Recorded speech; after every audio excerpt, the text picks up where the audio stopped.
Assalamualaikum warahmatullahi wabarakatuh. Sahabat Muslim, Bilal bin Rabah al-Habsyi adalah seorang budak yang sangat terkenal dalam sejarah Islam karena kisahnya yang sangat menarik mempertahankan akidah Islam. Sebuah kisah yang tidak akan pernah membosankan, walaupun terus diulang-ulang sepanjang zaman.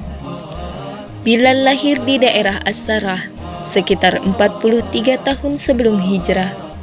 Ayahnya bernama Rabah, sedang ibunya bernama Hamamah. Bilal adalah sahabat Rasulullah sekaligus muazzinnya Rasulullah. Ialah yang selalu mengumandangkan azan sepanjang hidup Rasulullah.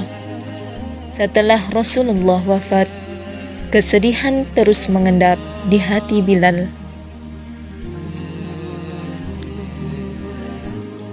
Selepas Rasulullah Muhammad sallallahu alaihi wasallam wafat, kaum muslimin bersepakat untuk berbaiat kepada Abu Bakar As-Siddiq sebagai khalifah. Namun, bagi Bilal bin Rabah, pergantian kepemimpinan tersebut tak cukup mengobati rasa kehilangan. Bilal menangis setiap melintasi sudut kota Madinah yang dianggapnya punya cerita tersendiri bersama Rasulullah. Hingga akhirnya Bilal berpendapat, selama masih di kota Nabi, kepiluan itu tak akan pernah padam. Bilal mantap untuk pamit meninggalkan Madinah. Kepada Khalifah Abu Bakar, ia mengutarakan maksudnya. "Apa alasanmu, wahai Bilal?" tanya Abu Bakar setelah mendengar penuturan Bilal. "Di sini terlalu banyak kenangan bersama Nabi. Di saat ku tatap sesuatu yang pernah Rasulullah sentuh, maka bayangan mulia itu terus hadir. Itulah yang membuatku senantiasa bersedih dan menangis," jawab Bilal. Dengan berat hati, Abu Bakar mengizinkan. Akhirnya Bilal mohon diri. Hingga bertahun-tahun kemudian, ia menetap di Bidarian, dekat Syam, lalu bergeser ke Homs, Syria. Setelah lama Bilal tak mengunjungi Madinah, sampai pada suatu malam, Rasulullah hadir dalam mimpi Bilal dan menegurnya. "Ya Bilal, wa ma hadzal Ja'fa?" "Hai Bilal, kenapa engkau tak mengunjungiku?" "Mengapa?" Bilal pun bangun terperanjat. Segera dia mempersiapkan perjalanan ke Madinah untuk ziarah ke makam Rasulullah sallallahu alaihi wasallam. Dan ternyata Madinah sudah kembali berubah. Bilal menjumpai kepemimpinan muslim kini telah beralih ke Khalifah Umar bin Khattab. Ia mendengar Abu Bakar wafat menyusul Rasulullah.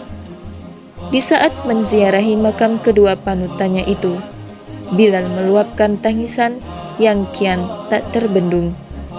"Wahai paman muazzin Nabi, kami ingin mendengar azanmu lagi sebagaimana di masa kakek," bisik kedua cucu Rasulullah sallallahu alaihi wasallam, Hasan dan Husain, saat dikunjungi Bilal.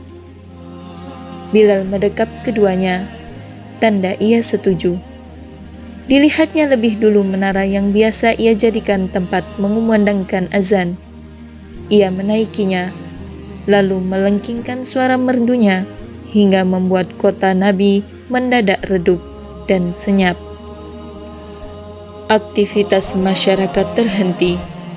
Muslimin Madinah merasa terjebak dalam kenangan-kenangan indah bersama Rasulullah sallallahu alaihi wasallam. Sebagian dari mereka berlarian keluar rumah. Sebagian lagi berkata, "Apakah Rasulullah diutus kembali?" "Asyhadu anna Muhammadar Rasulullah," kumandang Bilal. Seisi kota Madinah pecah oleh tangis dan ratapan pilu. Teringat kepada masa indah saat Rasulullah sallallahu alaihi wasallam masih hidup dan menjadi imam sholat berjamaah. Bahkan Bilal yang mengumandangkan azan tersebut tersedu-sedu dalam tangis. Lidahnya tercekat, air matanya tak henti-hentinya mengalir. Bilal pun tidak sanggup meneruskan azannya. Ia terus terisak tak mampu lagi berteriak, melanjutkan panggilan mulia tersebut. Hari itu Madinah mengenang kembali masa saat Rasulullah Sallallahu Alaihi Wasallam masih ada di antara mereka. Hari itu Bilal melantunkan azan pertama dan terakhirnya semenjak kepergian Rasulullah Sallallahu Alaihi Wasallam. Maha suci Allah. Kisah di atas telah mengaduk-aduk cinta dan kerinduan kita kepada Rasulullah Sallallahu Alaihi Wasallam. Kisah yang mampu membuat kita meneteskan air mata, tanda cinta dan rindu kepada baginda Nabi. Semoga kita bisa mendapatkan syafaat dari Rasulullah dan dikumpulkan bersama beliau. Semoga bermanfaat. Wallahu a'lam bishawab.